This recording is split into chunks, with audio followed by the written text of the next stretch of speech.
प्रिय साथियों नमस्कार। आज हम लोग किरचॉफ का नियम जो कि इंटर के फाइनल पेपर के लिए बहुत ही इम्पोर्टेंट नियम है के बारे में पढ़ेंगे। किरचॉफ का जो पहला नियम होता है इसे हम संधि का नियम भी कहते हैं।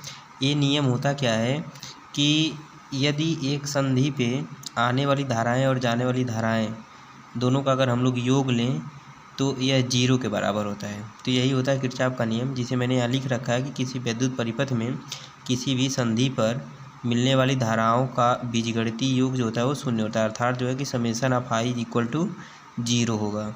यहाँ पे देखिए दोस्तों, यहाँ चिन्ह हम लोग कैसे लेते हैं, जितनी धाराएं संधि पे आती हैं उनको प्लस चिन्ह से लेते हैं और इस संधि से जितनी धाराएं जाती हैं उनको माइनस चिन्ह से लेते हैं।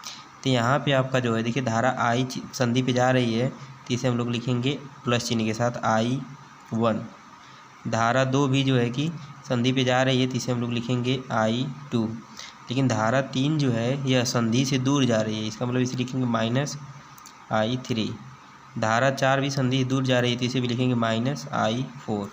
और धारा 5 भी संधि से दूर जा रही है, इसे भी लिखेंगे -I5। ये सब धाराएं हैं।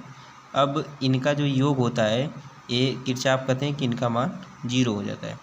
अब आप ऐसे लिख सकते हैं कि I1 प्लस I2 बराबर इन माइनस वाले से जितनी धाराएं हैं सबको उधर पक्षांतर कर दीजिए तो I3 I4 प्लस I5। तो एक तरह से ये आपका रूल हो जाएगा कि किसी भी संधि पर आने वाली धाराओं का योग संधि से जाने वाली धाराओं के योग के बराबर हो जाता है। ये आपका रूल होता है किरचॉफ का। जो किरचॉफ का पहला नियम होता है ये आवेश संरक्षण के सिद्धांत पर कार्य करता है।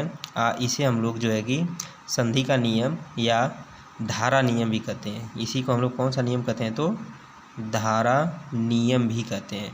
तो आप ये बात याद रखिएगा, इम्पोर्टेंट प्रश्न है, पेपर में 2 नंबर के लिए आ सकता है।